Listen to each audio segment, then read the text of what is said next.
Gaza में पायदार अमन हमारा mission है। वज़ीर-ए-आज़म शहबाज शरीफ का बोर्ड ऑफ पीस इजलास से खिताब। कहा देरपा अमन के लिए गाजा में सीज फायर की खिलाफ वर्जियाँ खत्म होनी चाहिए। फ़लस्तीनी अवाम को अपनी सरजमीन का मुकम्मल हक होना चाहिए।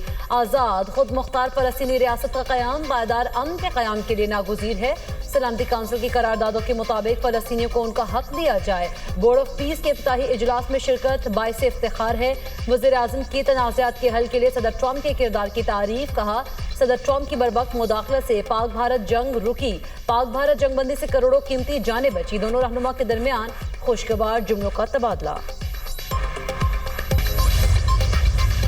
गाजा में जंग खत्म हो गई। हमास को गैर मुसल्लह होना होगा। उम्मीद है कि मुआहदे के मुताबिक हमास हथियार हवाले कर देगी।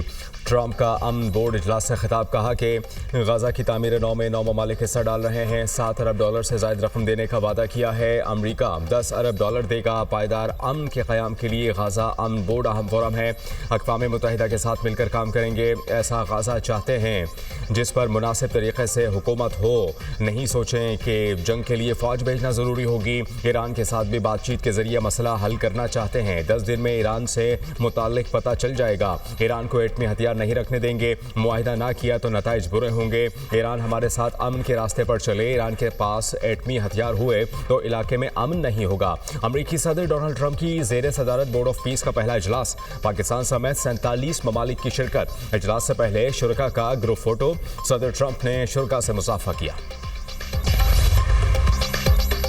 बोर्ड ऑफ पीस इजलास में सदर ट्रंप ने वज़ीर-ए-आज़म और फील्ड मार्शल की तारीफों के पुल बांध दिए। ट्रंप ने फील्ड मार्शल को गुड फाइटर करार दे दिया। कहा फील्ड मार्शल अजीम जनरल और टफ फाइटर हैं। सैयद आसिम मुनीर बहुत आला सिपहसालार हैं। ट्रंप का वज़ीर-ए-आज़म शहबाज शरीफ का खैर मकदम। कहा वज़ीर-ए-आज़म शहबाज शरीफ मुझे पसंद हैं। सदर ट्रंप का अपने खिताब में एक बार फिर पाक भारत जंग का तस्करा। कहा पाकिस्तान और भारत की जंग शिद्दत इख्तियार कर रही थी। पाक भारत जंग में 11 जंगी तैयारे गिराए गए। हमने अपना किरदार अदा करते हुए पाक भारत जंग को रुकवाया। शहबाज शरीफ ने कहा मैंने जंग रुकवा कर कई जिंदगियां बचाई हैं। जंग के दौरान वज़ीर-ए-आज़म शहबाज शरीफ से करीबी ताल्लुकात कायम हुए। मैंने 8 जंगें रुकवाई। 9वीं जंग खत्म करने के करीब हैं। बोर्ड ऑफ पीस में पाकिस्तान को बड़ी पज़ीराई मिली। अमरीकी सदर ने पाकिस्तान के किरदार को सराहा। वफाकी वज़ीर इत्तलात अता तारर कहते हैं फ़ख्र की बात है। सदर ट्रंप ने वज़ीर-ए-आज़म और फील्ड मार्शल सैयद आसिम मुनीर की तारीफ़ की। पाकिस्तान आलमी सतह पर एक अहम मुल्क के तौर पर सामने आया। ये पाकिस्तान की कामयाब खारिजा पॉलिसी है कि पाकिस्तान की दुनिया में इज्जत हो रही है। वज़ीर-ए-आज़म ने फ़लस्तीनियों का मुकदमा भरपूर अंदाज में लड़ा। आज़ाद फ़लस्तीनी रियासत का क़याम अमन के लिए बहुत ज़रूरी है। पहले पाकिस्तान तन्हाई का शिकार था, अब हर आलमी मामले पर अहम प्लेयर बनकर उभर रहा है। जब क़यादत ईमानदार हो तो इसका नतीजा हमेशा मुस्बत निकलता है। वज़ीर-ए-आज़म और अमरीकी सदर के दरमियान मुलाकात खुशगवार रही। वज़ीर-ए-आज़म शहबाज शरीफ का बानी पीटीआई के खिलाफ हर्जाना केस। सुप्रीम कोर्ट ने बानी पीटीआई की दरख्वास्त पर ट्रायल कोर्ट में कार्रवाई से रोक दिया। वज़ीर-ए-आज़म शहबाज शरीफ को नोटिस जवाब तलब। सुप्रीम कोर्ट ने कहा कि केस को जल्द समाअत के लिए मुकर्रर किया जाए। वकील अली जफ़र बोले बानी पीटीआई की टांग में गोली लगी थी, ज़ख्मी होने के बाइस पेश ना हो सके। जस्टिस आयशा मलिक ने रिमार्क्स दिए कि मुकदमे में मेरा इख्तलाफी नोट है। ट्रायल कोर्ट ने हक़ दिफा ख़त्म करने से पहले 2 तारीखों पर बानी का ज़ख्मी होना तस्लीम किया। ज़ख्मी होना तस्लीम करने के बाद हक़ दिफा कैसे ख़त्म किया जा सकता है? हम मुकदमे में दूसरे फरीक को नोटिस कर रहे हैं। पाकिस्तान में दहशतगर्दी में अफगान सरजमीन का इस्तेमाल नाकाबिले तरदीद शवाहिद मंजर आम पर। 16 फरवरी 2026 को बाजोड़ में मलंगी पोस्ट पर खुदकुश हमला करने वाला खारजी दहशतगर्द भी अफगान शहरी निकला। शनाख्त खारजी अहमद उर्फ कारी अब्दुल्ला अबूजर के नाम से हुई।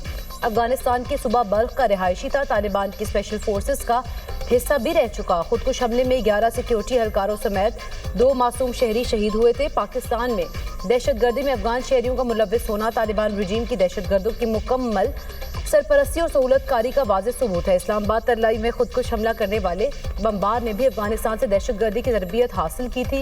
इस्लामाबाद जुडिशल कॉम्प्लेक्स और FC हेडक्वार्टर्स पेशावर पर हमला करने वाले दहशतगर्दों का ताल्लुक भी अफगानिस्तान से था। माहिरीन के मुताबिक पाकिस्तान में दहशतगर्दी के वाक़यात में 70% से ज़ायद अफगानी मुलव्विस हैं। वज़ीर-ए-आज़म से chief executive officer international development finance corporation की मुलाकात। शहबाज शरीफ की निजी इदारों के दरमियान मुश्तरका मनसूबों को मुतहर्रिक करने में DFC के किरदार की तारीफ। कहा कि DFC तवानाई, कानूनी और मादनियात, ज़राअत और IT के शोबों में मनसूबों के लिए फाइनेंसिंग में इजाफा करे। डेवलपमेंट फाइनेंस कॉरपोरेशन के $1 बिलियन से जायद के पोर्टफोलियो को सराहा। वज़ीर आज़म की DFC को इस्लामाबाद में मादनियात कॉन्फ्रेंस में शिरकत की दावत। वज़ीर आज़म ने बेंजामिन ब्लैक से मुश्तरका दिलचस्पी के मुख्तलिफ शोबों में सरमायाकारी पर तबादला ख्याल किया। प्रॉपर्टी ऑनरशिप ऑर्डिनेंस पर अमल दरामद रोकने का मामला। Chief justice Lahore high court आलिया नीलम की सरबराही में 3 रुकनी फुल बेंच तश्कील। जस्टिस जवाद जफर और जस्टिस अबर गिल खान बेंच में शामिल। 3 रुकनी फुल बेंच 23 फरवरी को समाअत करेगा। चीफ जस्टिस आलिया नीलम ने प्रॉपर्टी ऑनरशिप ऑर्डिनेंस पर अमल दरामद रोका था। गुज़श्ता 7 बरसों में गुर्बत की शरह में 7% इजाफा हुआ। 2024-25 में गुर्बत की शरह बढ़कर 28.9% तक पहुंची। एहसन इकबाल ने कहा कि माशी नाहमवारी बढ़कर 32% से ज़ायद हो गई। वफाकी हुकूमत का तरक्याती बजट का हजम कम हो गया। गुर्बत के अलावा अदम मसावात में भी इजाफा हुआ। इसकी बुनियादी वजह 2018 से 2022 की माशी बदहाली है। गुर्बत के खात्मे के लिए सूबाई हुकूमतों को इक़दाम करने चाहिए। गुर्बत और पसमानदगी को ख़त्म करना सूबाई मामला है।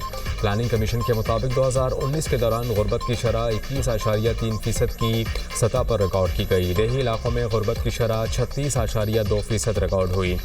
शहरी इलाकों में गुर्बत की शरह 17.4% की सतह पर थी।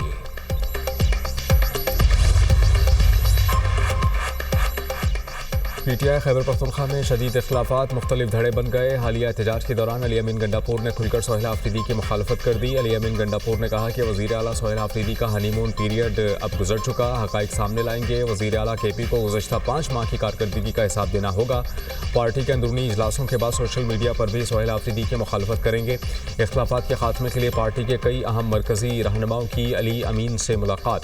अली अमीन ग्रुप ने कहा कि साजिशें करके अलीमा खान के जरिए अली अमीन को हटाया गया। साजिश करने वालों में वज़ीर आला का करीबी हल्का, सलमान कनुराजा और कई दीगर लोग शामिल थे।